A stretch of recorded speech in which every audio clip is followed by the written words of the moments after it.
after this quite a big amount of input and information, we would delve into a discussion. But in order to do so, and in order to see your inputs, your questions, we would move back to the left side of the garden, where the live presentations happened, in order to see the chat window where you can share your questions.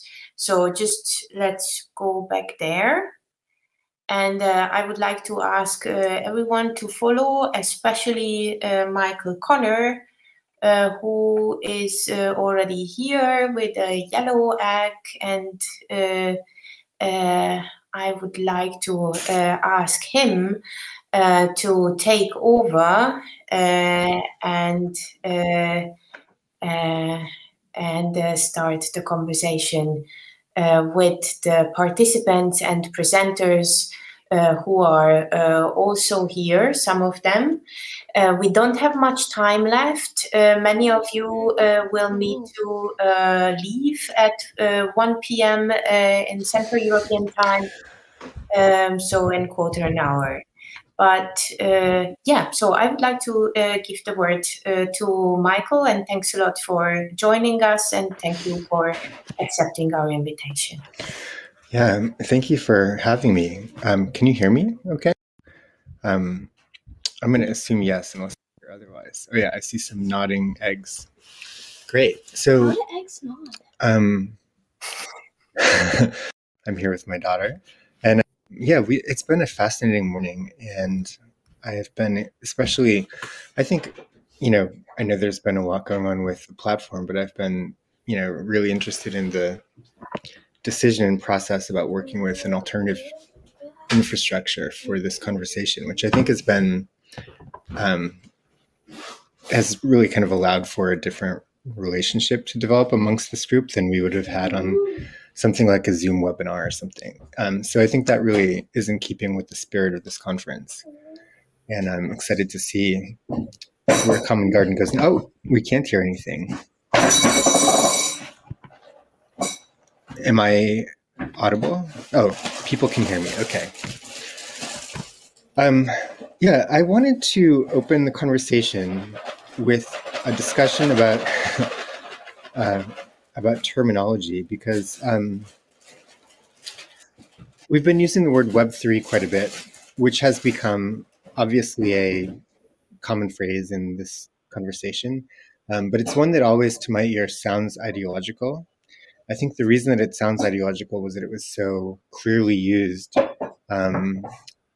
as a sort of venture capital framework for, encouraging investment in new infrastructure, to replace old infrastructure. At the same time, and we heard Sabina just a moment ago just sort of define Web3 as an internet of values. So I wonder if we have, where do people stand on this? Have we fully reclaimed this word, this phrase, and now we can use it for, deployment of, new kinds of projects for rethinking infrastructure? Or does it carry with it a kind of ideological effort to, turn a page and open up space for something new in a kind of capitalist sense? Yeah. Sabina, maybe you'd like to talk about that a little. I just came back in, sorry, so I missed most of what you said because I had to log off, so I'm not sure. I just caught the very last clips of what you said with the challenge of the Internet of Values. What I meant with that is rather that we as cultural institutions should make an offer to make it that. And that's what we are trying with our experiments, for example. Not sure if our DAO will be a success, but at least we try to be more inclusive and more open, and through that reach out to an international audience. Yeah, for sure. And I think our statements ended up being a little bit interestingly aligned, in the sense that we're both making space for institutions to play a role in maybe pushing back against certain tendencies in the prevailing ecosystem of Web3. Yeah, I think, so hopefully I've just moved to location, so hopefully the audio is a little bit better. But I wonder if, in terms of thinking about those values, there was a lot of conversation about that at the start of the day today, the idea of trying to visualize values and what it means to encode those things on chain and so forth. But I mean, really, I was especially inspired by this project, the GS Hustle, the Stokeville savings clubs that are being translated into DAO mode. And yeah, I'm like, I'm really curious. Oh, is my volume still a bit low? I'll see what I can do. I'm still really curious to kind of unpack like how these kinds of projects are unfolding, in the sense that, there's this intention of extending them or providing more material support, but this is sort of intervening in a space where there's a very long-standing traditional practice of collective financial management. And I mean, I imagine I couldn't, perhaps the organizer is here to speak to this, but I kind of, there's that sort of scary question of whether introducing this new technology into a long-standing kind of practice like collective money management is helpful, or introduces disruptive risk that could actually work against our values. Yeah, and I wonder if people have seen experiences where the conversations that we're having about values are made more possible by specific material technologies, or if there are examples where the introduction of those technologies has actually gotten in the way of realizing those values. Yeah, I think in terms of our conversation today, we had quite a lot of time in this sort of speculative space, and I wonder if there's some examples from practice that we can draw on already and look at some data about how that's sort of beginning to play out. Does anyone want to volunteer to offer anything along those lines?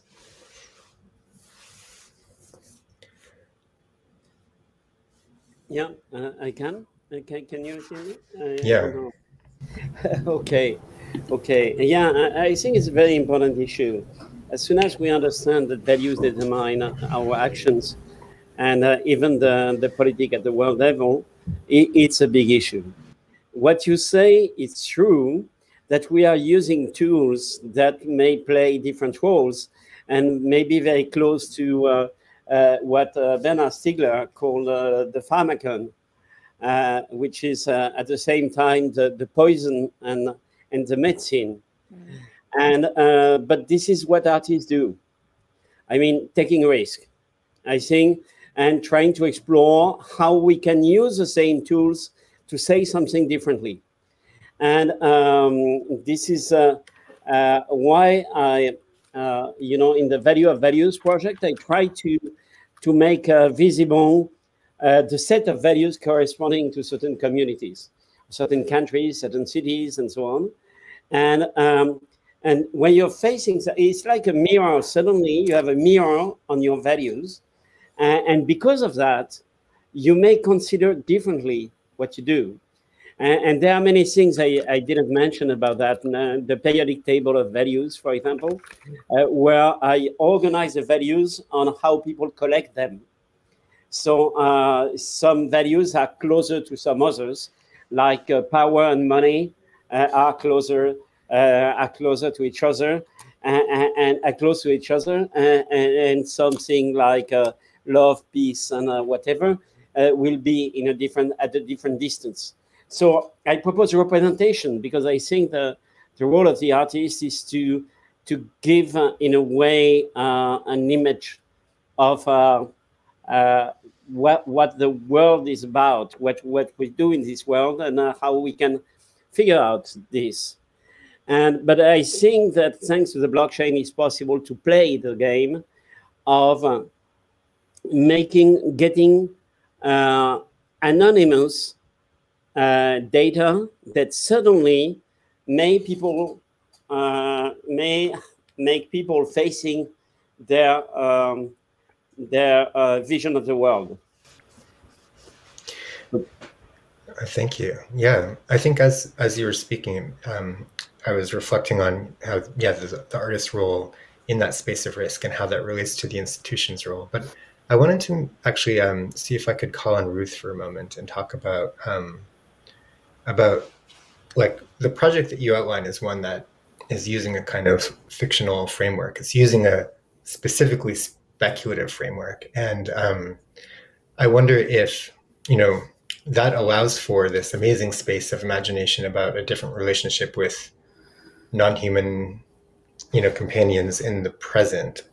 But do you see that as part of a trajectory towards, you know, more materialization of these kinds of projects in like a specific and practical form? Or is it possible that in some way the blockchain's most interesting use is as part of this kind of speculative world building that we can do? Yeah, can you hear me? I can. Okay, that's why I didn't speak up earlier, because I wasn't sure if my mic was working. Okay, so thank you for the question. Specifically in the Treaty of Finsbury Park, we are going to be using Culture Stake, which is a quadratic voting on the blockchain app for collective cultural decision making. And our idea with this work is that we should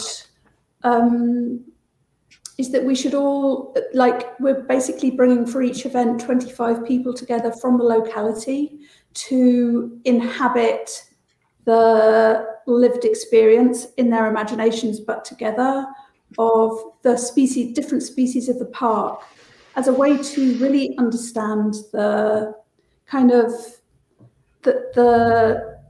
what is impinging on biodiversity in our locality, the social aspects, the systemic aspects, and also just the very kind of personal and interpersonal, like our feelings of separation from more diverse beings.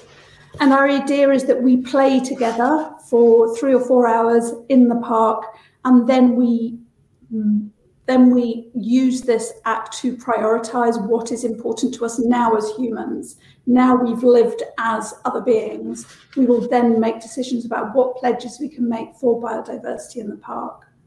So that's how we're using it there. But I'd like to come back to your first question, like, do these technologies actually really have the potential to kind of like enhance or give more power to organizing on the ground, collective action on the ground amongst people who really need these kind of like mutual, like tools for mutual organizing. And my feeling at the moment is that that isn't happening at all. There was a really interesting project by Nathan Schneider when he did some experiments with a range of different grassroots organizers, like dealing with a variety of urgencies. And they were really looking at how, like, whether on like DAO-based cooperatives or these different kind of governance tools, like whether they would be perceived to have any value, whether they could be made to have any value to people who are dealing with really urgent things. And my understanding is that the conclusion he came to is not yet, not now, not yet. And in conversations, like I hosted an event at the Glitch community event, which Deja mentioned earlier, we talked about all the developments that are going on without bearing in mind the people who aren't involved in the design, the funding, and the making of these systems. And I think it's just this classic, very fundamental problem of like, we can't design tools for people without involving them in their design, because we're just going to make things that waste their time, waste their energy, etc. They're not for those systems. Yeah, if not, I mean, wasting time is maybe the least of our worries in some respects. I mean, somebody said, if you make a system that I have to use in order to do things that are part of my community's daily life, this is a violation. And that really stuck with me. If we make new systems that force people to engage with them in order to do things that are necessary to them and their communities, then this is colonial violence, essentially. I wonder if Bhavisha has anything to add to that response, if they're still streaming out there, which is... As far as I know, she's not here anymore. Not here, okay. So I think the other thing that's been on my mind today is that, you know, we've all I think all heard a lot about decentralization as a, you know, as an important ethos of Web3. And I think we've all witnessed in reality that that there are still many different kinds of power dynamics that play out in this context. And this was on my mind recently when I was at the LACMA Coded exhibition, which had a piece by Juan Downey from his research on the Art World series. And in it, he asked, I think, 1,000 people to respond to the survey in which they could weigh in on who should have more power in the art world. And the choices were among artists, critics, curators, and collectors and audience. It was really fascinating to see how people from different positions within that ecosystem responded differently. In particular, I think, you know, there's a perception, obviously, that curators have a huge amount of power within that system. I think many people that work for actual museums might feel that's not actually the case, that actually they're, you know, following someone else's agenda. But I think the conversation around decentralization that happens in Web3 has really had a lot to do with empowering audience in that conversation. And yeah, that's something that I think is really interesting because the audience is sort of the most disorganized kind of collective within that group, the group that has the least amount of infrastructure supporting its ability to act as a group, which I think is sort of one of the things that was on my mind in relation to Common Garden. And yeah, I guess, would I please share the link? Well, I'm talking about a show at LACMA in Los Angeles with a work by Juan Downey called Research on the Art World. And actually, here's an article that mentions some parts of it, but not the specific survey I'm talking about. So I think one of the things that I think we can say is that even if, oh wait, I just shared it in the wrong chat. Even if, how do I get my, oops, yes, we all have to wrap up. But I think one of the things we can say is that instead of fully decentralizing the art world, Web3 has ushered in this moment of kind of tension among these different blocks of people within this system. And it's interesting to see how that's played out. I think we might just have to kind of wrap up at this point. Yes, everyone's popping out. I want to say a big thank you to the organizers, to Hyundai Artlab, and some good comments about about organizing for artists and others. It's been a real pleasure to listen in on this and offer some remarks at the end. And yeah, thank you so much.